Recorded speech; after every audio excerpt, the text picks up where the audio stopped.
Hello and welcome to Red Menace. My name is Alyson. I am here with Breht and two guests that I'm very excited to have a conversation with and introduce shortly. As kind of a brief upfront for this episode, you can kind of think of this as a follow-up episode to the episode that we did previously talking about the student encampments.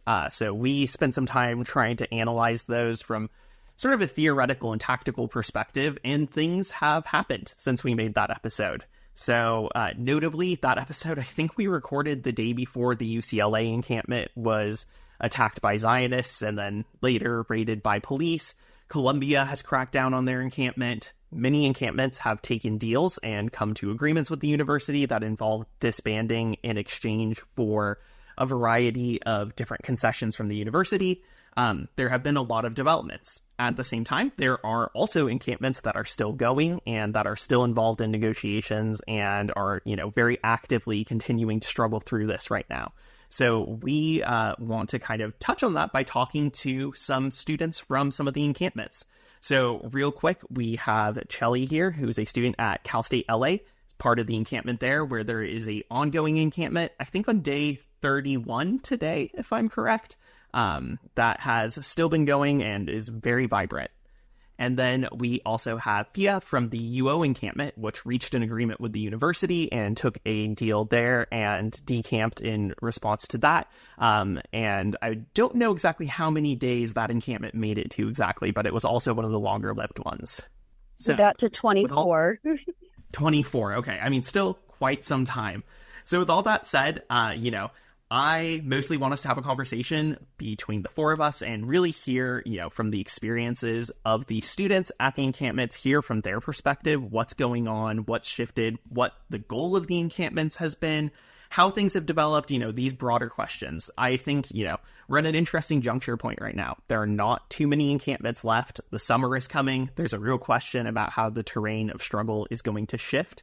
And so now, in my mind, is a really good time to start to wrestle with what the lessons are that we can learn from the last month and really figure out how that's going to lead us into the summer because, obviously the genocidal violence in Palestine is not stopping anytime soon, it looks like. So the need to continue to exert pressure and to fight for material demands like divestment is as important as it's ever been.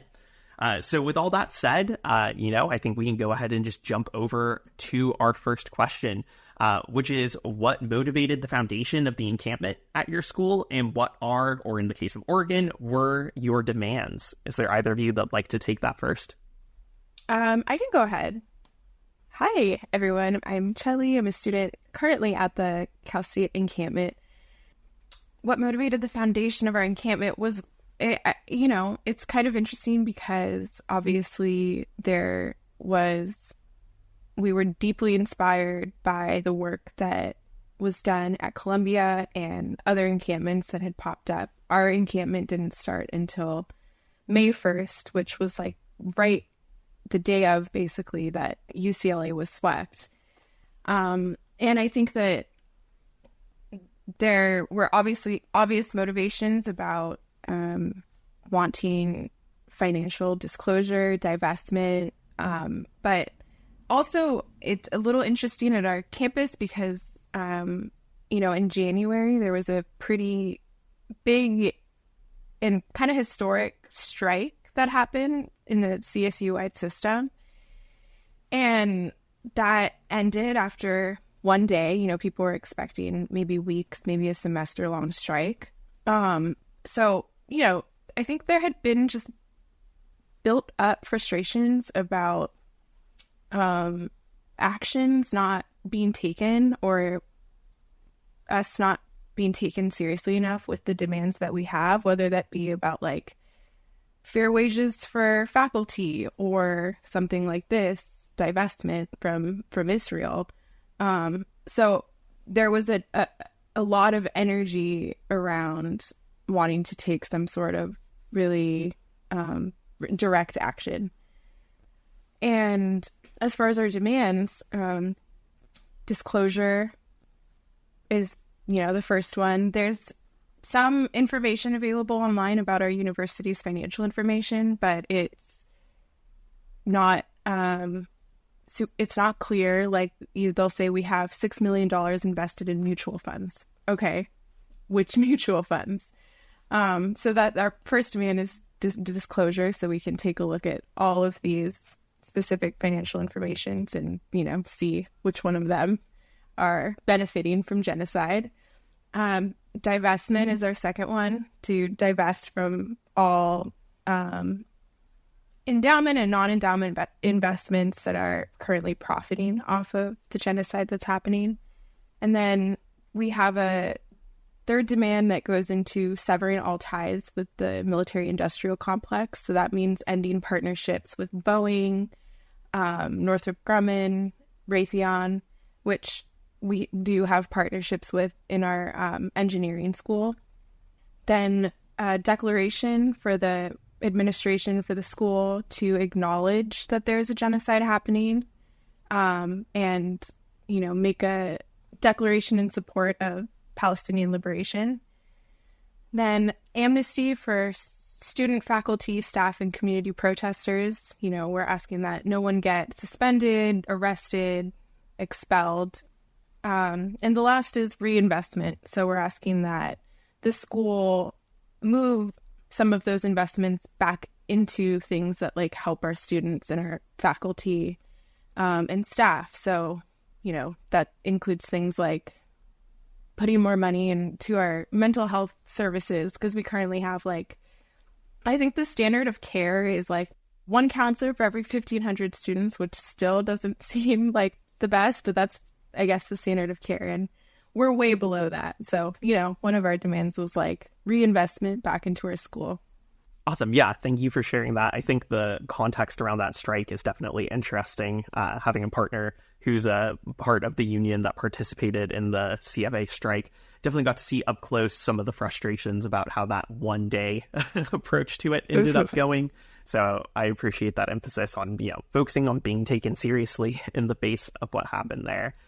Phia, would you like to share anything about the demands at Oregon and sort of what motivated the foundation of the camp there? Yeah, we had kind of similar motivations in the foundation, at least. We started our encampment, I think, on May 2nd, or slightly beforehand.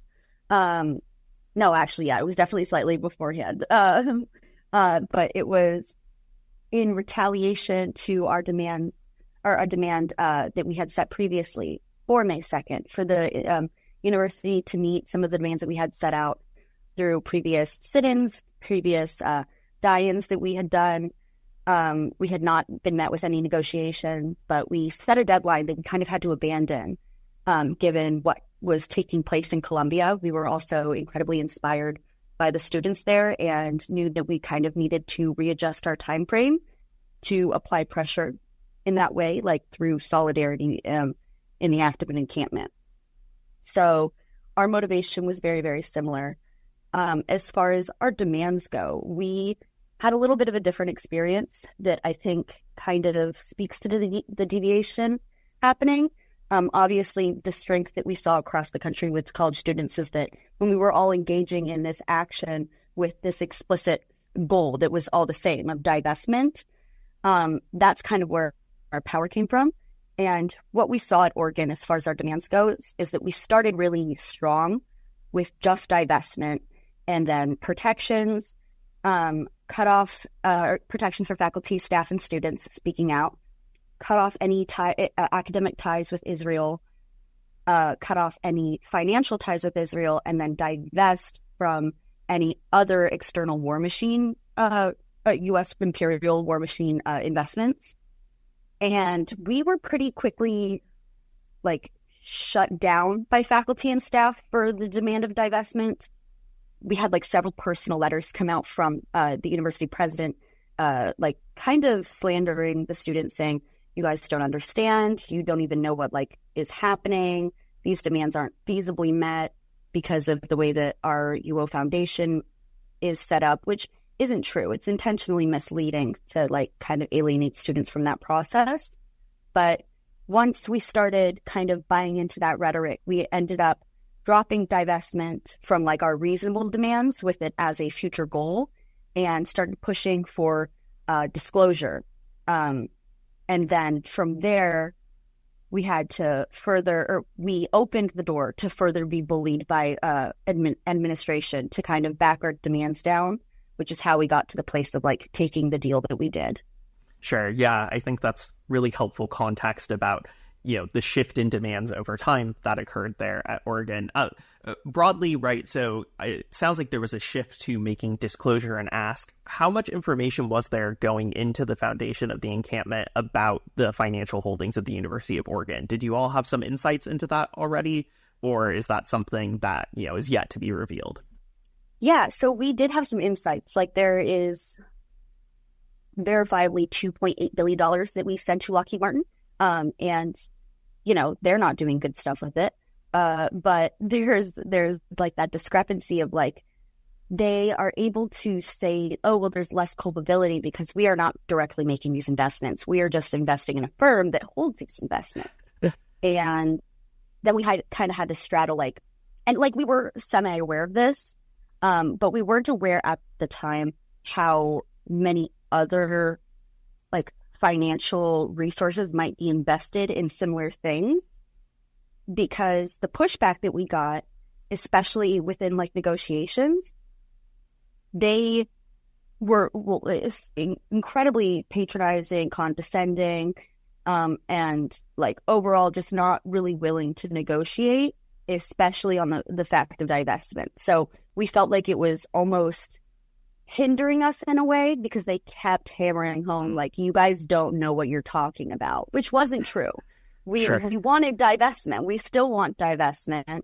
And just because we don't know specifically who they're giving their dirty money to doesn't mean we don't want them to, or we don't want that to stop. So basically they kind of bullied us into being like, you can't even ask for that. You don't know what it means. And unfortunately we kind of walked into that a bit. Sure. So Cheli, I guess a question for you real quick. Has your camp experienced kind of similar in that condescending attitude and sort of the approach to talking about divestments of saying you don't even understand, these are foundation funds or whatever, we've all heard some of it. Has there been kind of similar interaction there? Definitely. But we just kind of pushed back against it. Something they tried to say was that, there's varying levels of visibility in regards to mutual funds. So then, we would just kind of push back and say, well, the Securities and Exchange Commission requires mutual funds to report their holdings. So, Sure. If you are committed to financial transparency, then you actually can disclose this information. We just sort of went really hard on research. So because, we were expecting to be treated like we didn't know what we were talking about. Right. And, none of us were economics majors or anything, but we went really deep into the financial reports and, trying to learn what all these different things mean so that they didn't have, even if they did try to patronize us or treat us like we didn't know what we were talking about, we could just sort of respond with, an extra level of knowledge and information that they couldn't really argue with. First of all, just huge salute to both of you and your comrades for doing this important, amazing work. It's being recognized around the world as a wholly good thing, recognized directly by Palestinians in Gaza, showing support and gratitude to the student encampments in the U.S., fighting the good fight. And, the university is a sort of microcosm of the broader society because through the tuitions that students pay to the universities, that money then gets put into these universities' hands, which go and invest it in things not like, things that could help students or reduce tuition or help people's mental health, as Cheli mentioned, but to invest in Israel. And on a broader macrocosm of that is our entire society, where we all go to work and pay taxes to a government that takes our money, and instead of investing it in healthcare, in housing, in childcare, in environmental protection, and anything that actually benefits communities and human beings here at home, it's invested in the global imperialist death machine abroad. And so there's this really direct material connection between the students in this case and the ongoing, genocide and apartheid state in Israel. And so that makes the universities a sort of material choke point. It's not merely symbolic. It's not just here's our opinion on things. It's like, no, this money is directly going to fund and be invested in this genocidal, slaughter machine. And we want it to stop. We want our tuition to be spent not on killing innocent human beings, but on, making life better for the students and being fully, extracted away completely from any of the military industrial complex and its machinations. So I just really wanted to give both of you a salute up top and thank you both for coming on.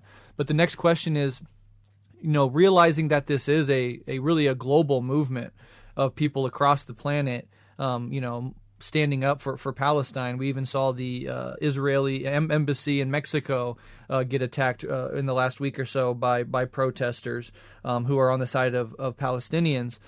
So with all that in mind, how do you personally kind of understand the place and the role of these student encampments within this much broader pro-Palestinian movement? So this is like one of my favorite questions to talk about, honestly.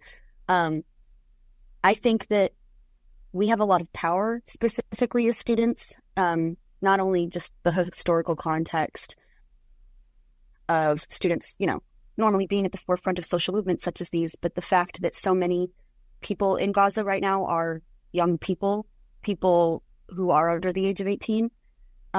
It gives us a really unique opportunity, especially with the affordance of social media. I have several contacts in Gaza that I text regularly that are just women my age, that I feel like that is just something completely unique to the movement, that it really does change the dynamic and the role that we play as students in the wider movement.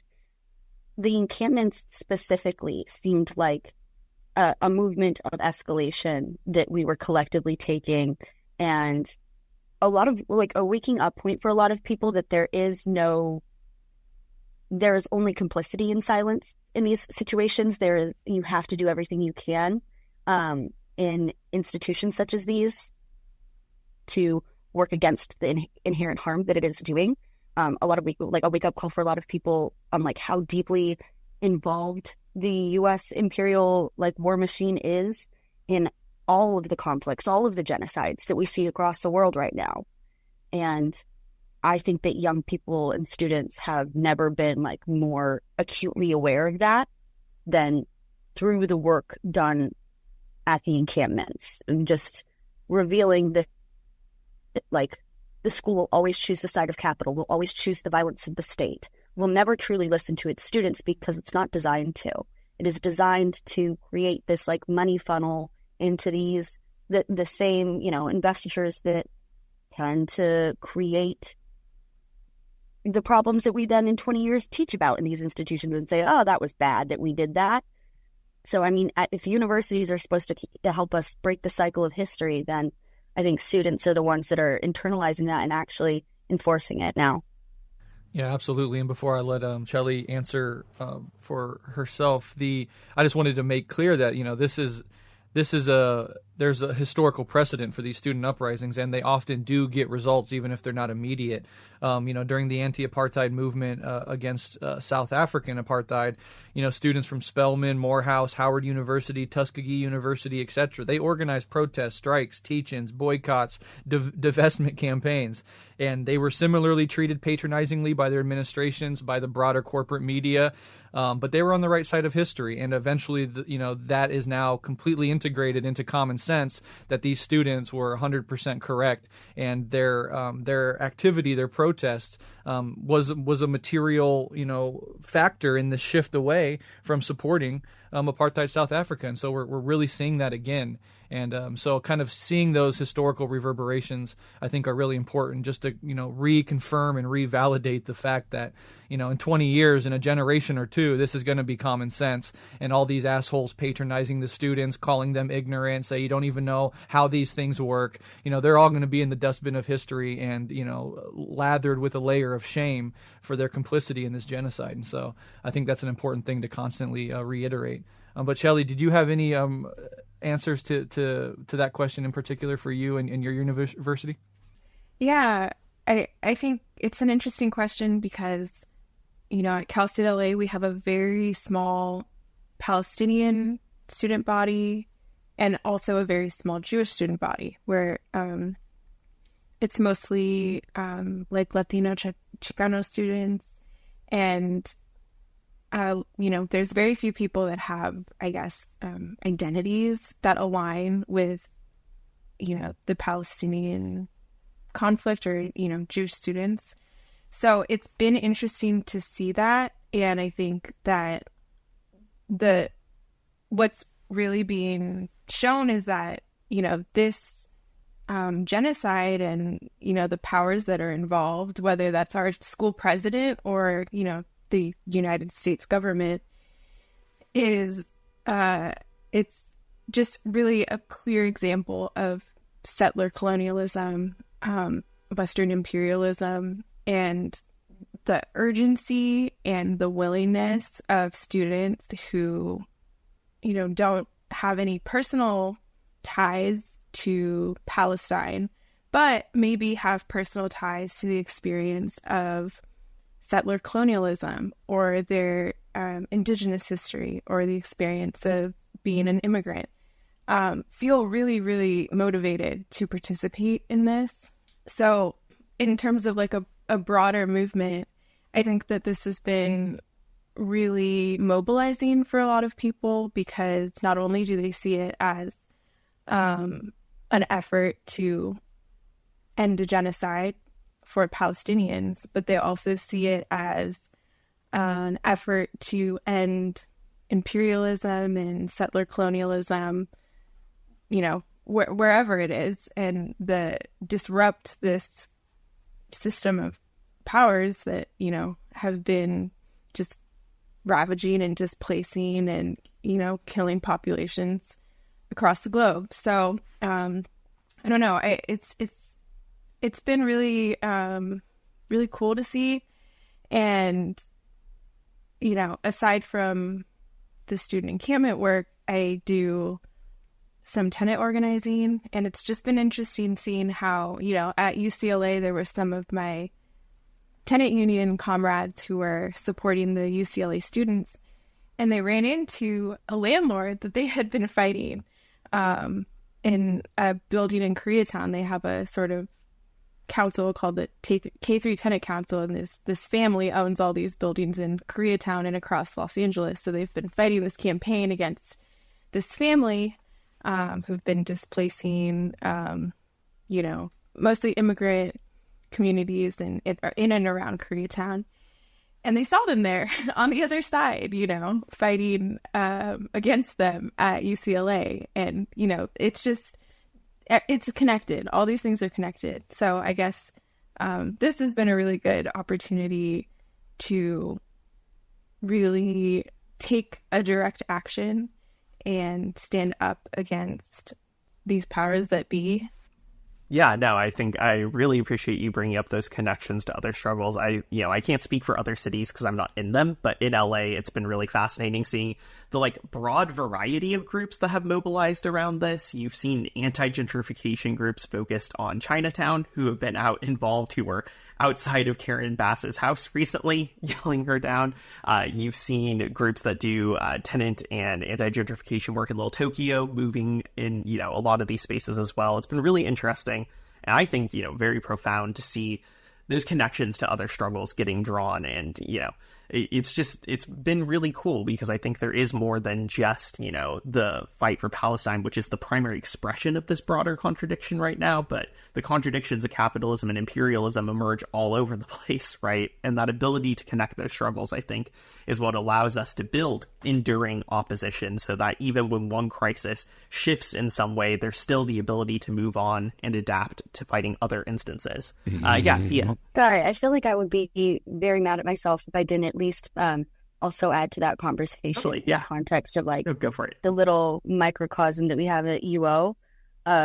This year specifically, we kind of saw what's happening on the larger national scale with, indigenous rights kind of being rolled back. on the federal level, we saw a lot of our Indigenous communities at UO being ignored. The yearly powwow is the oldest powwow in the state of Oregon, that is like still going on, was scheduled alongside a like $50,000 something concert put on by the school 2 years in a row.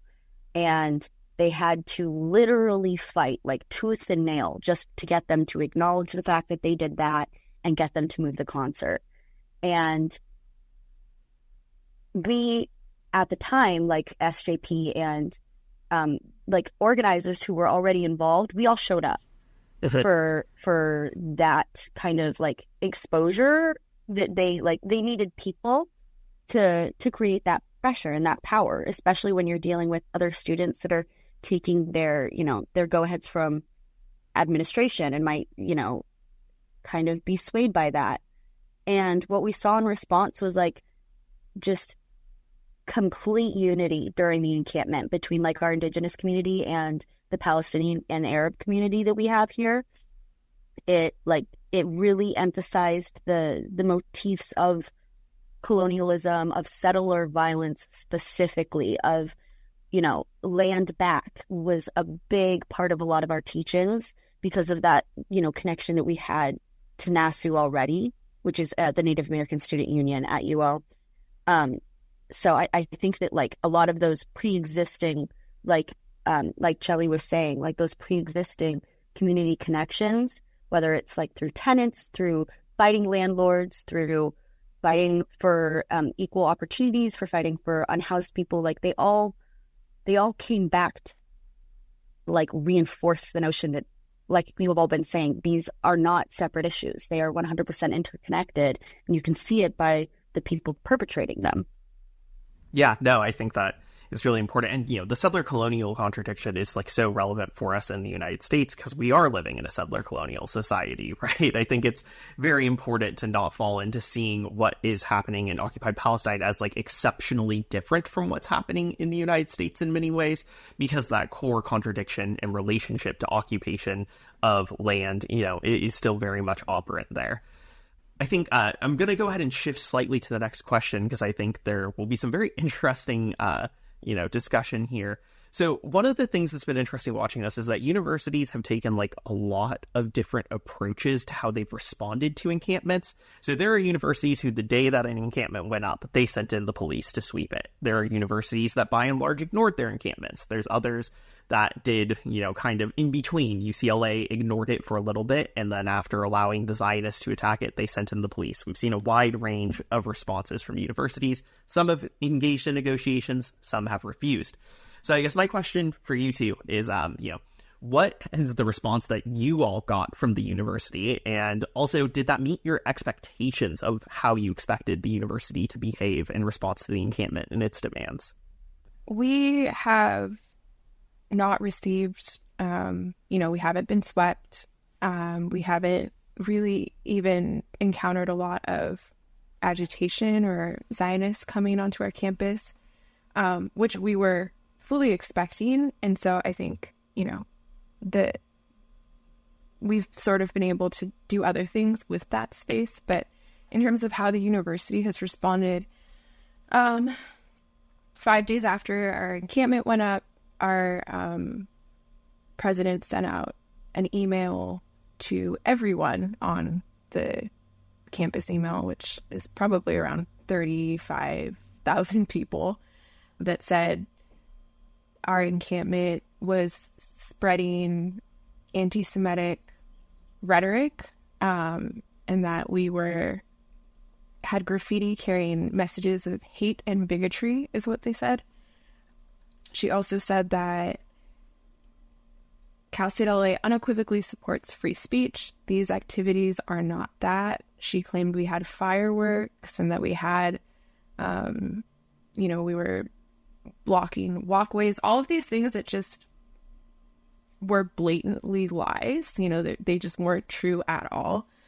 So it's been interesting because in our negotiations, she then flips the script and tries to say things like, this is our encampment, and like, you know, what you guys have done here and created this beautiful, loving space. But then we'll receive emails from her, or we'll see the messaging she's putting out to the broader community, and it, you know, totally contradicts that. So she's a politician, you know, and I think that she's acting as that, as the face of the university. She's just using her words to either garner support with faculty or, you know, the larger community when it serves her. And then when she's in communication with us, tries to make it seem like that we're working together. Thankfully, we haven't been, you know, we've obviously been surveilled, and we have campus police that are tied to LAPD, but it hasn't been violent in that kind of sense, other than just surveillance and drones and things like that. And then for the large part, our last negotiations with her, we sent an email making a very clear list of like actionable items that she can take in order to respond to our demands. And it's been 6 days and we haven't heard back. Yeah, that is infuriating to kind of have her just drop off, you know, in the middle of those negotiations. I guess, so an interesting thing that you mentioned there is this kind of like recuperation of the camp that she's trying to do, right? Like, this is our camp as a campus, you know, we all come together as if she's on your side or has been involved in the camp.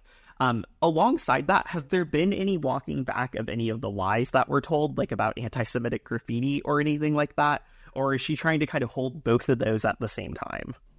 She's definitely holding them both at the same time. We had a meeting with her pretty soon after that message was sent out. And we told her, hey, since you sent that email out, there's been more people coming around that are trying to harass us. There's a lot of talk online about concerns and, you know, people, you know, when you read the email, she tried to play semantics with it and say like, well, I didn't say you were anti-Semitic. I said that there were some words that could be, you know, and I was like, you know, when you look at an email like that, you're not dissecting exactly how it's worded. Like the feeling you're going to get is this camp is anti-Semitic. So we told her like, hey, this is putting us in danger. It's just not true. And you need to respond to it because we're receiving backlash from it. And we're also feeling like our lives could be in danger because of it. And it's still linked. If you go to our school's website, it is the first thing that you see at the very top. It's in red and it says like a message regarding campus safety from President Eames, and you can still read it there. So many people of faculty came together and like got a bunch of like hundreds of signatures about taking it down. And, it's just, she hasn't taken it down.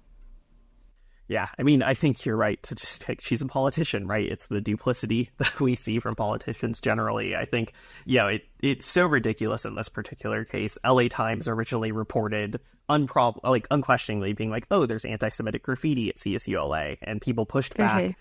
And LA Times actually followed up with the president to try to be like, hey, could you point to an example of that? Because, you know, people are saying no.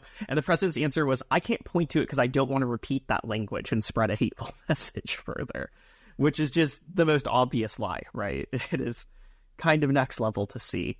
Phia, do you have anything on the response from the university that you all got and whether it matched your expectations at Oregon? Yeah, 100%. I think that, I mean, we also experienced a lot of pushback from admin, not quite to that extent. We were expecting a violent response, 100%. We set up camp with the intention of preparing for a sweep within the first few days. And I 100% think that they knew that, and it was a strategic move on the part of administration to ignore us in the way that they did.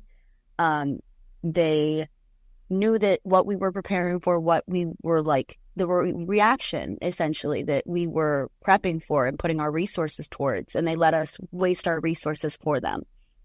And they took like this let's just sit them out kind of approach, which definitely came as a surprise for a lot of organizers. And the specific responses from the university president, he sent out like 5 or so letters, because there was obviously like no acknowledgement on behalf of the administration for at least the first few weeks as far as like negotiations goes. We tried to like get negotiations to be public. We tried everything we could, but he refused. It was very much like, we are going to lock a few of your negotiators that we will approve into a room with people that we're saying are negotiators, but they're not. They're just there to pacify you. So they were like burning us on both ends, essentially. They were having us waste our time with this negotiation stuff, and then also like taunting us. Like, we had police officers even like coming up to us and inquiring about like our security blocks. Like, if there was a block that no one was on security for around the camp, we had police officers like coming up and feeling comfortable being like, hey, what's that about? What's your guys' security shift looking like tonight? So it was very strange the way that they kind of tried to flip it on our heads. I'm not sure if that makes sense, but yeah, the surveillance, the email responses specifically, we were able to respond to all of them directly, but it didn't make too much of a difference. Like, at the point of negotiations and like specific administrative responses, I think that's like past the point where the crucial shift happened. I think the lack of police response and us being completely unprepared for what the camp was supposed to do in that situation was definitely the first hit. Sure. Yeah. No, I think that's interesting. And the other thing you mentioned that I'd be curious to hear both of your thoughts on is the closed door negotiations, right? So the University of Oregon forced those to happen behind a closed door. Were open communications like in the camp or live streamed or something that you were fighting for, and they just refused to budge on that? Several requests of, can we just make this a public event? Like, we just want like people to be able to see this. We even held a trial at one point that ended up turning into a rally that ended up turning into a hard lock outside of the administration building. But we publicly invited Carl Schultz, who is unfortunately our university president, and invited him to public negotiations that would be held in front of the encampment, where we could discuss openly with the student body present and as witness to all of the things that he has said in negotiations that are objectively horrifying. But obviously he's a coward, so he didn't take that opportunity. Yeah, of course. Cheli, at the CSULA encampment, was open negotiations a requirement that you all set going into negotiations with your admin? Yes. We told them we wouldn't meet with them unless it was, we actually said unless it was inside of the encampment. And that got a lot of pushback, and she didn't want to do it. She, it moved from, she wanted 5 of us to go meet her in a room, and then we said absolutely not. And then she's like, okay, well, we can have it down the way in this garden. We said, no, we can. And then she said, we'll have it right outside. And then we said, well, you can just come inside. Right. So she did meet us for 2 negotiations meetings inside of our encampment, which we saw as a huge win. But we also were going to refuse to meet with her if it happened any other way. Sure. Yeah. And I know different camps have landed different places on this. Some ended up doing open and some ended up doing closed negotiations. Could either of you speak on like why open negotiations was such an important goal? And also maybe in the case of Oregon, what the results might have been from not having won that particular goal?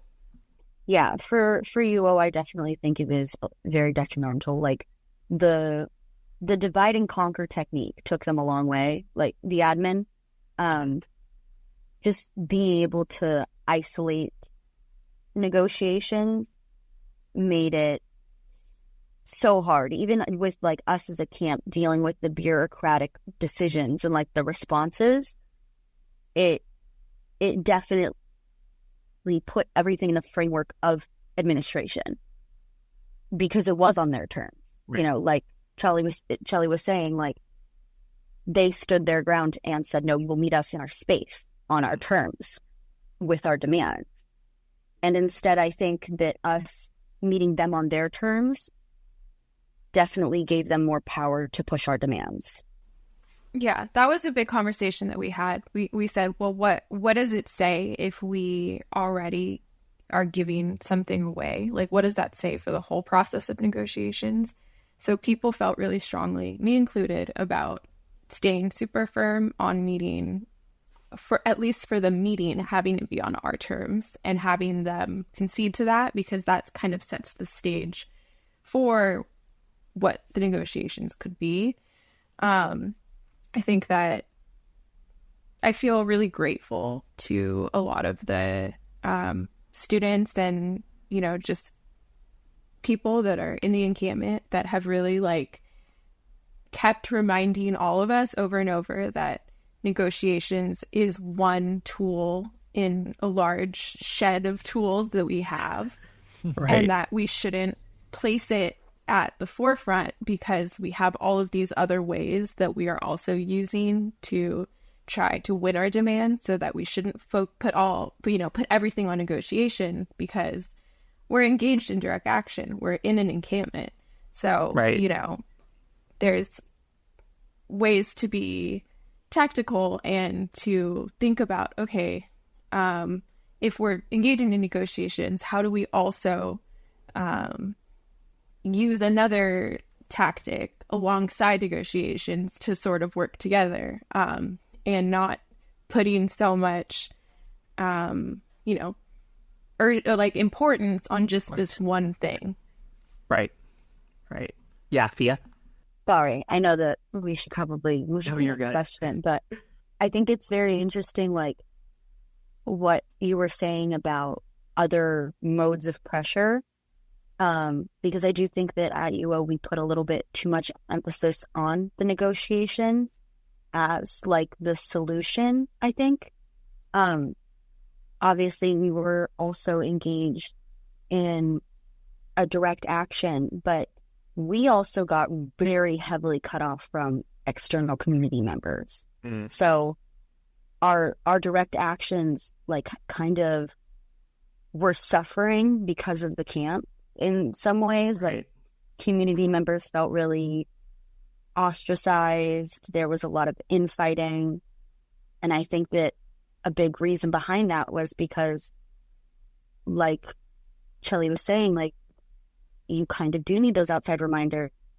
Right. When administration is just down your, like, in your ear saying, oh, you need to fix this through negotiations. You need to fix this through negotiations. You need to fix this through negotiations. There's no other alternative in admin's mind. It needs to be solved like a political bureaucrat.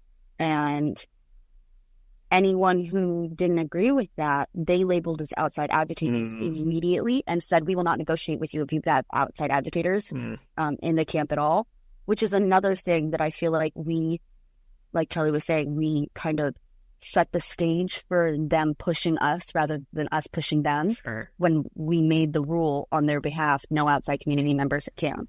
Right. Yeah, and I think it's meaningful that clearly negotiation is the terrain that they're comfortable on, right? That's where they want to have these kind of conversations. And so keeping that in mind, you know, when figuring out the tactical approach, I think is very important.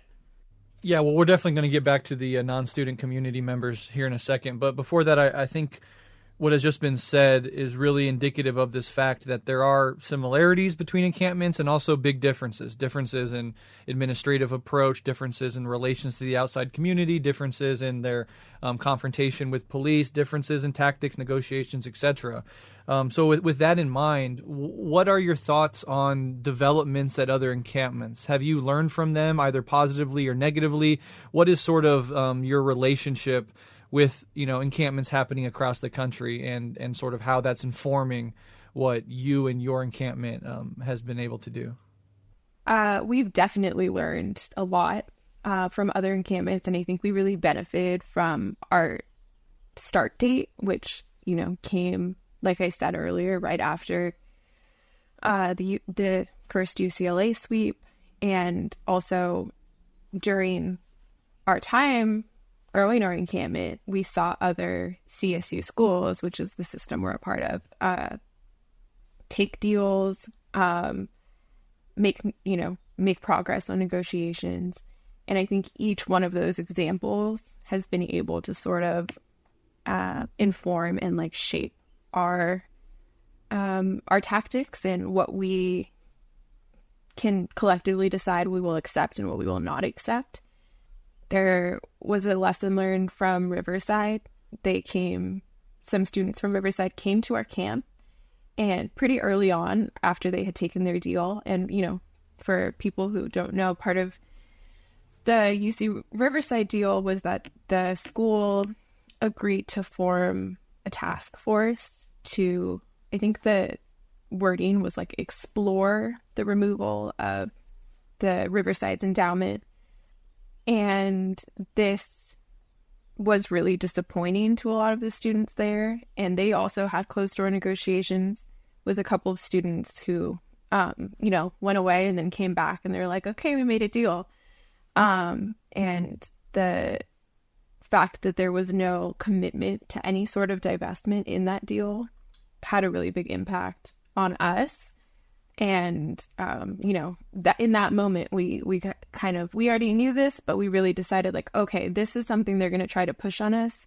They're going to try to get us to accept a deal of a task force to just explore things. And, we need a stronger commitment than just that.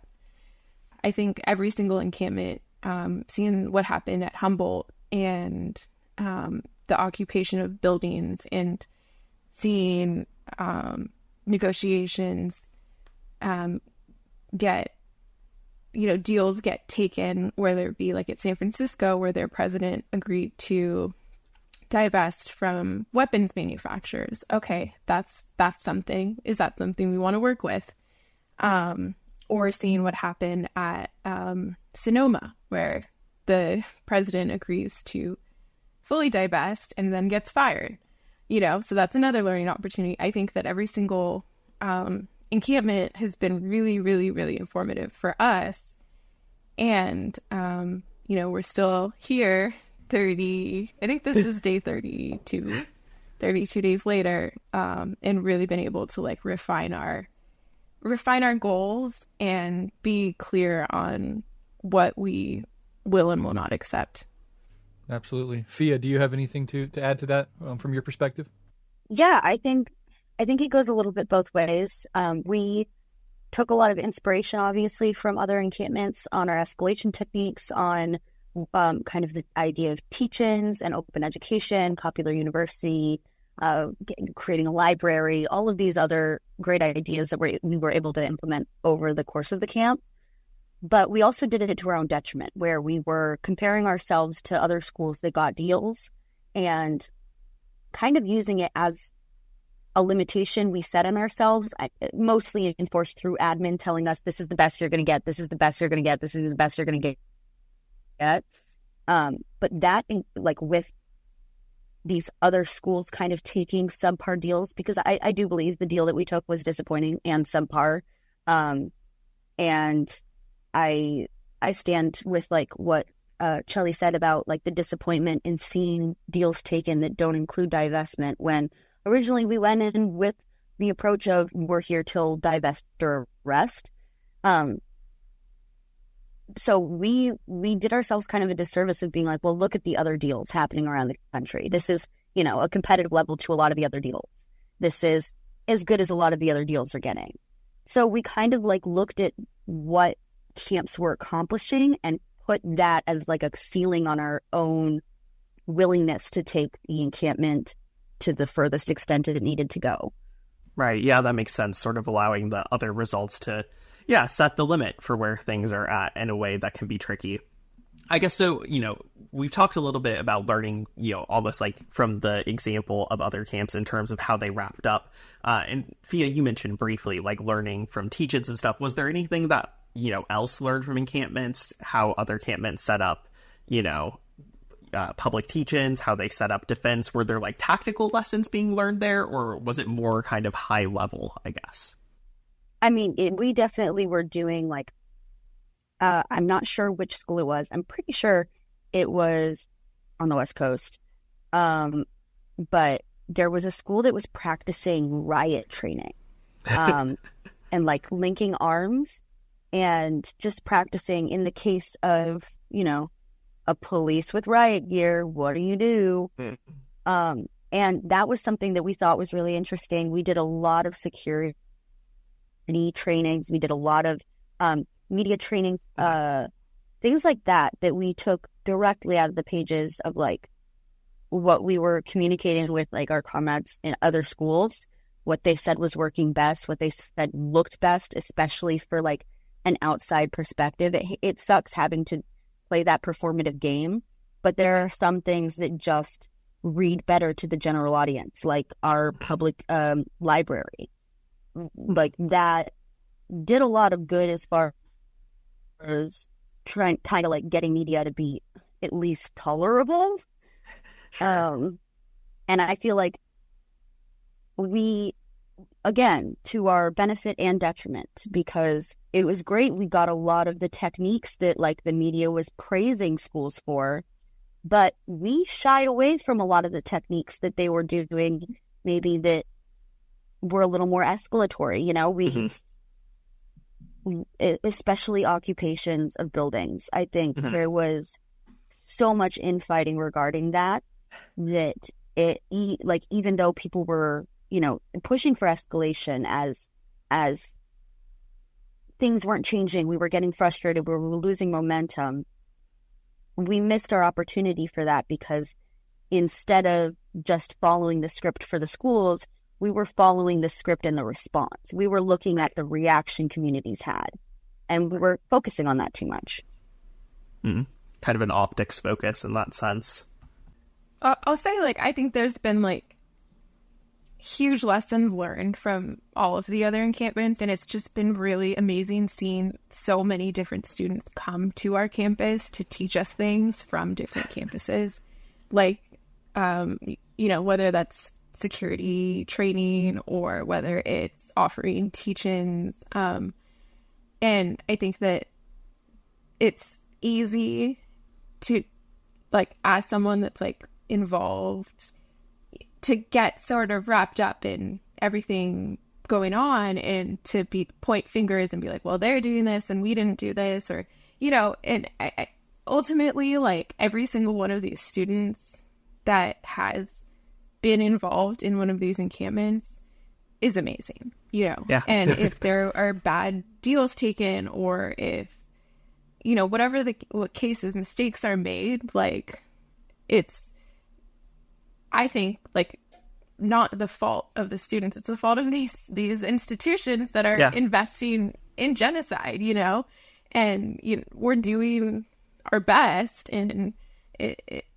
trying to make the best decisions, but villainizing each other or being upset that things aren't handled appropriately, it's really like a product of this like system that is the one that's like perpetrating all this violence.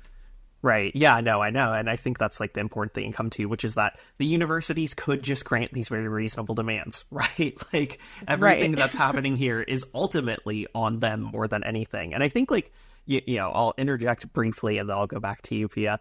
Like theoretically, right, I think it's important to say like making mistakes and suffering losses is how we formulate tactics and strategies, right? Like it's an unfortunate thing and it's difficult to wrestle with that a lot. But I think, I, of course, I'm always going to be like, hey, go read some Mao. But this is a really important idea in Mao's writing and his work on how we know things, which is that we try to engage in struggle and we have victories and we have successes and we assess them and we try to figure out the causes, and we don't go at each other's throats and just shut each other down. We productively struggle with each other so that as we move forward, we're going to be able to engage in, new tactics, new strategies with the knowledge of the previous ones. And I hope, whatever conversations we're having talking about all these different encampments, it doesn't sound like we're trying to throw anyone under the bus. What we need to do is quite the opposite, right? We need to synthesize the experiences of all of these different people and figure out how we go from there. And I hope that's what this episode is contributing to in some way or another.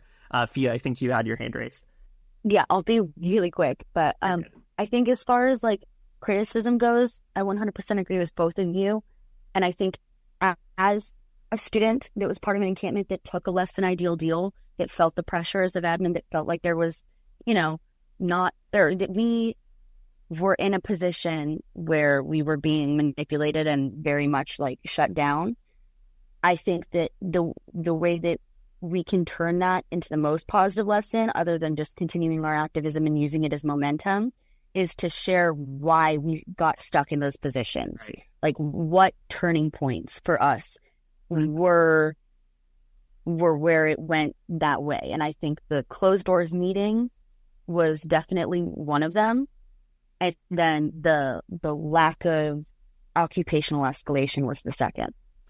Yeah, so real quick, I'm going to go ahead and get to the next question, because it actually, I think, comes back to something you mentioned previously, Phia, and that, has to do with some of those turning points, perhaps. So the next question that we had for both of you is, what has your encampment's approach been to relating to non-student community members, and also kind of tacked on there, also to relating to faculty? I have so much to say on this one, if you don't mind me going first. Go for it. Contentious is a word that comes to mind. It's unfortunate the way that the kind of shortcomings of what camp accomplished, despite its many victories, the shortcomings that it experienced in its demands really created a rift within the leftist community and the UO activist community. We have experienced probably equal hate from Zionists on our Instagram at this point as we do from community members that are just like really, really upset that we didn't escalate further, that we didn't take that initiative. And I mean, I feel that it is counterproductive to, call students cowards for like the way that things went. But I also empathize with them on a very deep level. Like a lot of them are very committed to the cause. So it's this weird place with community right now where we, from the get-go, shouldn't have listened to admin when they were like, no outside community members. Why? But then on top of that, like the relationship just kept like deteriorating as we moved more and more towards an admin style solution rather than like a grassroots style solution. And kind of the opposite happened with faculty. As we left the supportive community, we kind of came into the support of faculty. Faculty was very much in support of us without the escalatory measures. They were supportive of us, like excluding those measures. They didn't want us to escalate. They didn't want us to jeopardize what they saw as like, oh, well, this is the correct path we should be taking. But like with admin. And we even saw that like on the hard lock that wasn't even, I wouldn't say like an aggressive escalation. It was a demonstration. And even that, we had faculty and like more institutional members come up to us and say, are you guys giving up on negotiations? Are you guys done with negotiations? It doesn't seem like you're willing to negotiate if you're doing this. And like kind of showing their hand that they're fully missing the point of the demonstration, of the pressure.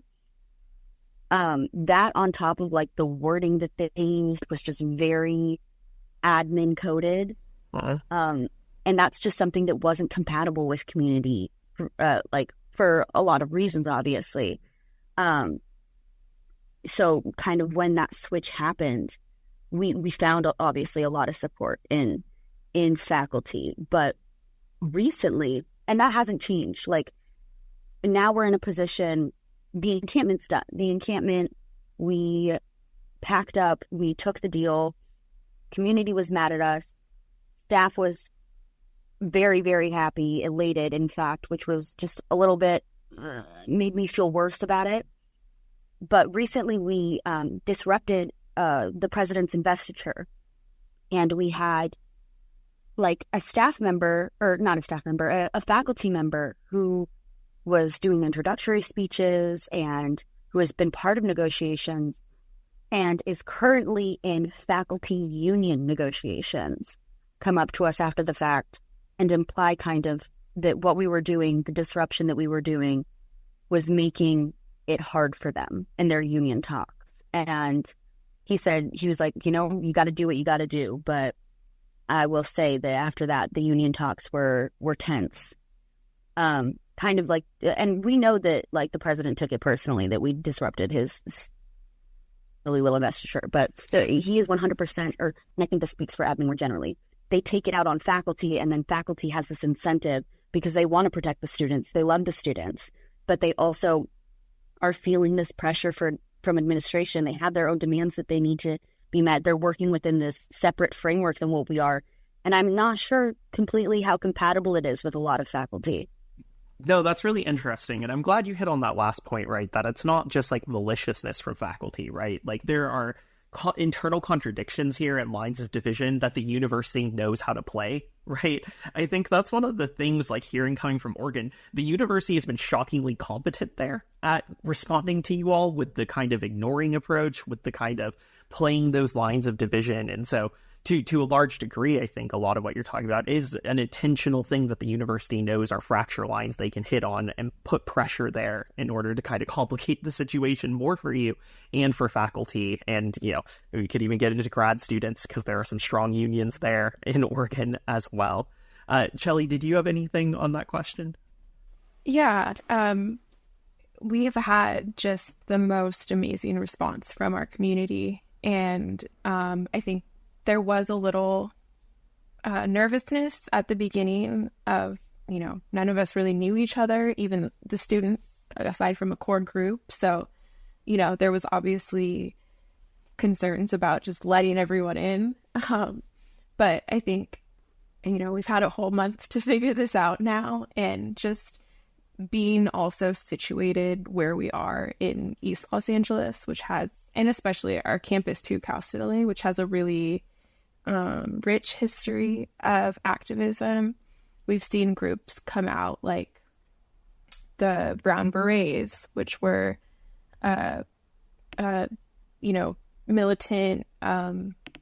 Chicano movement group in the late 60s that did a lot in fighting against like police brutality and stuff, that has stayed around in East LA for all these years. So we've seen a lot of these groups that have been around in East LA for a long time really come out to support us. And at this point, we have like a fully running like medical tent with like 5 medics. We have, 3 meals a day, basically, that's brought in from community. We have clothing, we have housing, we have a really pretty sustainable little commune basically on our campus.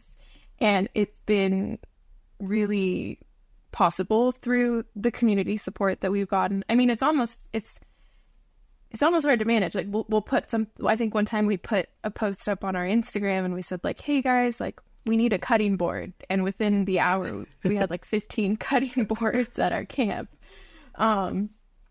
So I think community support has been super, super crucial, and it's become a space at our camp where groups can come in and host their own events. And now that our camp is not seen as one that's like violent or really facing a lot of repression, it's been able to sort of turn into something else.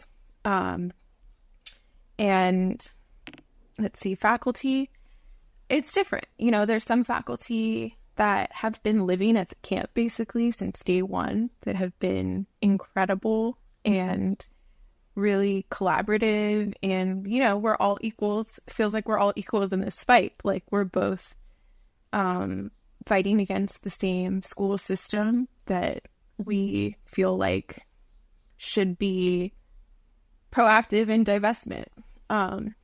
There's other faculty that I think similarly have really pushed back on mentions of escalation, or felt like we were losing sight of negotiations if we did focus on escalation. So I don't know. There's a power dynamic there that doesn't have to be there, that some faculty have enforced, but it I think honestly can sometimes relate to whether faculty is a lecturer or whether they're tenured. And yeah, I really agree that they have a different positioning within the university where they do work with admin that can prevent them from being, you know, maybe as radical as they would want to be, or just from being more radical or aligning themselves with what we're doing. Yeah, I appreciate you calling out that, you know, like, the class position of faculty is not universal, right? Like, a lecturer versus a tenured full professor in a different situation in a lot of ways. And I definitely think there's interesting ways to think, too, about how that positions the university, right? And it's really complicated, too, because I think a tenured professor is in a better class situation that might make them more stable to push for more militancy, but they might have less class interest in it as well. So there's all of these kind of complicated internal contradictions that are going on there in that relationship, for sure. Phia? Yeah, I just wanted to expand on what Cheli was saying about, like, community bringing food and, like, the self-sufficiency that these camps have. I think that is, like, a universal factor that is so beautiful about this type of pressure and escalation, is that it really does, or it has the potential to strengthen those community ties. Because we started out that way as well. We had, like, great community support. And I think that other camps that are, you know, looking to this episode as, like, guidance or as what to do and not to do, I would say to go more the route of leaning into that community support 100%, because I definitely think it was a big mistake for us to not. Yeah, and that segues perfectly into one of these last questions we have for both of you. And you just kind of gave one right there, Phia. But what are some of the lessons that you've learned in your encampment that you would want others to know about? Assuming there are people from other encampments that might be listening to an episode like this, that are trying to learn from, you know, the sort of synthesized lessons that you both have explored throughout this entire conversation. What are some of the main lessons that you've learned that come to mind from your experiences in these encampments? Well, there's many, but also I don't want to preemptively give any lessons while we're still ongoing. I think that the really beautiful thing about the Cal State LA encampment that I've seen is we are a working class university. And, you know, a lot of us, most of us commute to school. We work jobs, 1, 2, multiple jobs. People have children. And there's been, like, talk around saying that, like, oh, well, you know, Cal State LA can't sustain itself because, you know, they're not like these other camps where they have the means to be there, like, or you know, there's even been some talk about, like, you have to be privileged to participate in something like this. And what I've seen at our camp is, you know, quite the opposite of that. There is a profound amount of dedication and militancy on our campus that comes from students that have a lot to lose, actually. in terms of like, you know, living paycheck to paycheck and maybe being undocumented or, you know, whatever it is, the types of students on our camp, that is who we are. So I guess, I don't know, one lesson that I've learned from this experience is that we at Cal State LA, you know, represent, I feel like, a poor working class brown people, brown institution, and that doesn't hinder us from dedicating ourselves to action and militancy. I think it actually makes us stronger, and our community support, and, you know, really has made that possible. So yeah, I don't know. There's something really beautiful about the Cal State LA campus. If, you know, anyone listening is in the area or nearby, to come visit it. There's a lot of really beautiful intersections on our campus. And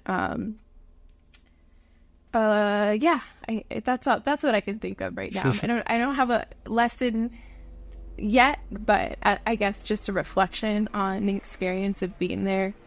And you know, it's really something that's like kept the fire going within us. Is you know, we're used to struggle at Cal State LA, so we're a really strong group over there. Phia?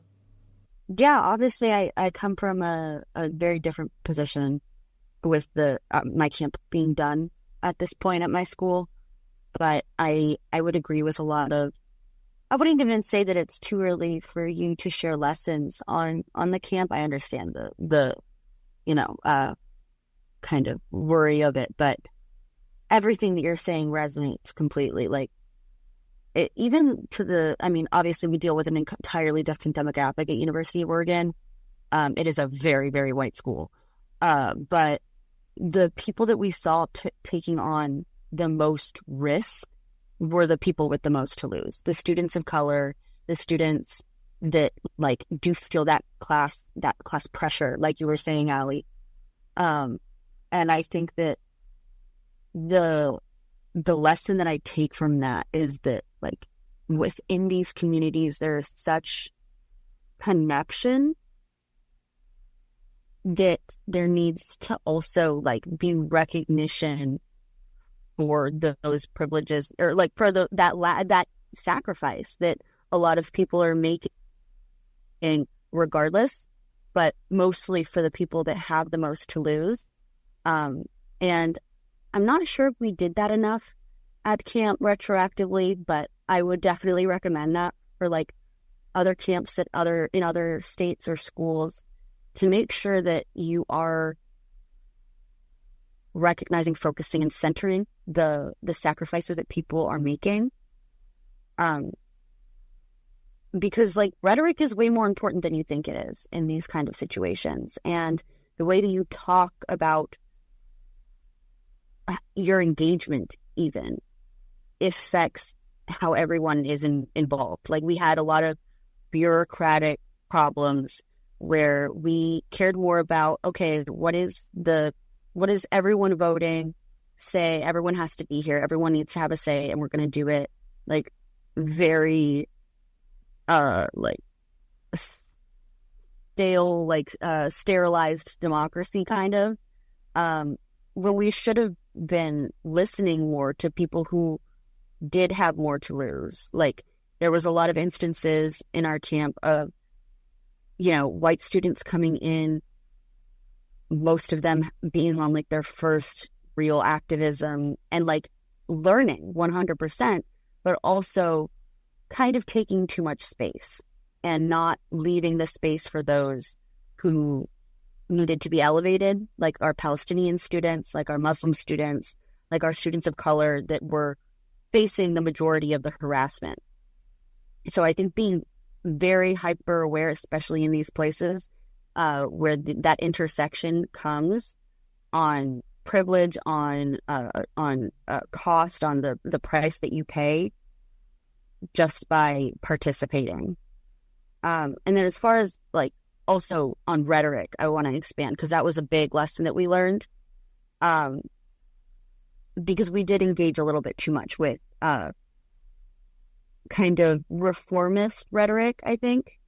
And I can't overemphasize how important it is to be fully aware of the way that you're talking about decisions, the way that you're talking about negotiations, the way that you're talking about demands, and making sure that it is as transparent as possible and as like grounded in camp as possible, not grounded in admin.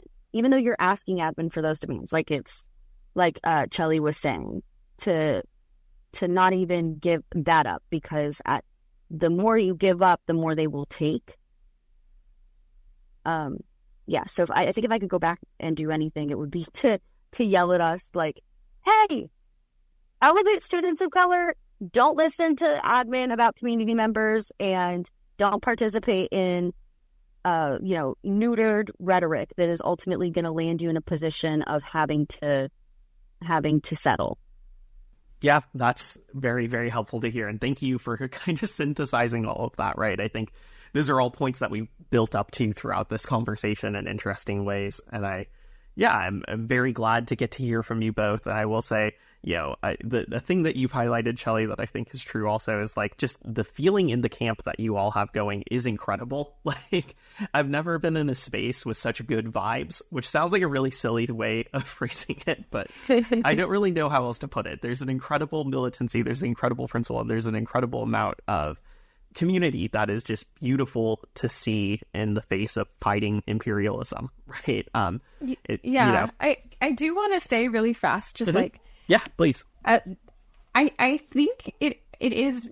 I think we actually have learned, like, from past movements, from Occupy, from other movements that have come before us. I do think that there have been lessons learned, and I think that it is being sort of exemplified in our camp. There's obviously ways to be better. Where we could have more numbers, that would be great. But I guess what I was thinking about a lesson would just be like, staying principled is probably a big lesson in, making sure you know what those principles are and you stick to them, because it can get confusing. But I think we've learned a lot from other examples. Yeah, no, that's been one of the coolest things to see, I think. And we tried to highlight that on our last episode too, is like watching the development from Occupy. Like, Brett and I were both around for that, and it was not, there are a lot of mistakes made, right? And watching a lot of those mistakes not get made this time has been really incredible to see. And I do think, like, we shouldn't brush off that, like, no one is learning. People are learning. There are real advances tactically and strategically being made that are incredible to see, honestly, and bring me just, like, quite a lot of hope. Phia? Yeah, no, I totally agree with that. And I also just wanted to, like, add to like the good vibes feeling as well. Like, many of us were, despite the tragedy and absolute just there's no words to describe the thing that's bringing us together, the genocide that we are rallying to protest our involvement in. And, like, despite that, like, the community that has come out has been, like, so amazing. I 100% agree with that. Like, I have met so many people that with similar principles, similar values, that has, like, made my organizing outside of camp stronger now because I have those contacts. So I do think that's also a super important lesson, like, to take from it as well. Awesome. Yeah. So I think with that, I will quickly just say thank you both so much for coming on the show. I really, really appreciate the opportunity to talk to you here, and just like to get to know both of you, and to, in the context of this as well. It's been incredible. I'm so proud of the work that you all are doing, that all of the students in this movement are doing, which has been a really incredible thing. And the amount of just like bravery in the face of a repressive state apparatus. Like, I know that all the students who are out there saw what happened at UCLA. They saw what happened at Columbia. They've seen how the state can crack down, and to choose to push back and kind of fight in the face of that is incredible. Oh yeah, Phia. I totally forgot I was going to say this. Sorry. Also, looking back at past admin like responses, like we've had divest from fossil movements at UO. We had divestment movements from apartheid South Africa, from the law school during that like time period. So we have things to look back on, and we didn't put enough weight onto like how closely they were going to follow that script, because they did a hard lock for divestment from fossil fuels. They let them sit there for 3 days. No response, no nothing. They had to voluntarily de-lock in the same way that we did. So the more and a lot of this stuff we had to like learn as we were going, but the more research you can do into how your school has responded previously, the better, I think, as well. Right. Yeah, no, and that's good advice. No, you're good. And I think that's important advice too, because a lot of these schools have faced divestment battles before, right? In the context of South Africa, or yes, the fossil fuels. I know there are schools in California that have faced too. So yeah, you can maybe get a sneak peek at their the playbook of the university if you go back and look at those, right? So with all of that said, I guess my question for you all is just, I want to give you a chance, if you have any last words, if there's anything that you want to close on, anything that you want to recommend people check out, theoretical work, stuff that's been important for you, whatever, honestly, anything. But yeah, I'm really thankful for all of you coming on. It's been a fantastic conversation, and I'll throw it to you all to close out with whatever you'd like. Thank you so much for having me on. And it's really great to meet another fellow encampment student. I guess I'll just say, if you want to stay connected to our campus, you can follow us on our Instagram, SJP at CSULA. And if you're in the area, come visit us. We're open doors to an extent. I do have quite a bit to plug. There is a site called We Are Not Numbers. It was co-founded by Dr. Rafat Al-Aghir, and I highly recommend anyone who is interested in seeing a more human perspective that isn't focused on, students here, but instead students in Gaza specifically. That is, in my opinion, the place to go to. It is how I met someone who I now consider a very close friend in Gaza. And it is a level that you can add to your activism that shapes it in an entirely different way. Having the ability to hear other students' voices and have them communicate the impact that we have is life-changing. And it undoubtedly has a changing effect on the movement. And I would highly recommend incorporating those students who are intelligent, charismatic, amazing, like beautiful speakers that want to be heard and should have their voices elevated. Incorporating them into your activism is more important now than ever, especially as a lot of us are graduating. We have the position to kind of call to attention that scholasticide and the fact that there has been so much loss for students our age that we can relate to. Obviously, so much loss regardless of our relationality to it. But yeah, I definitely recommend checking out wearenotnumbers.com. Heartbreaking, amazing writing there. Can't recommend it more. And yeah, if you're ever in Oregon, we just got a Middle Eastern and North African Study Center through the deal. So if you would like to come and help us plan more activism or escalations to get the rest of our demands met, we are always here. Awesome. Yeah. Again, thank you all so much for coming on. I hope that, this will be useful for people. I hope this conversation can help do some of that synthesis we were talking about. And I know I feel like I've learned so much just listening to this conversation, hearing these different experiences. and how there's been divergence and convergence. I think it's just so important for us to map out. So I'm really thankful for both of you being here. Absolutely, and I second that. Thank you both, and keep up the amazing work. Thanks. Thank you guys. This was amazing. Thank you so much for the opportunity. I love talking to smart people such as yourselves.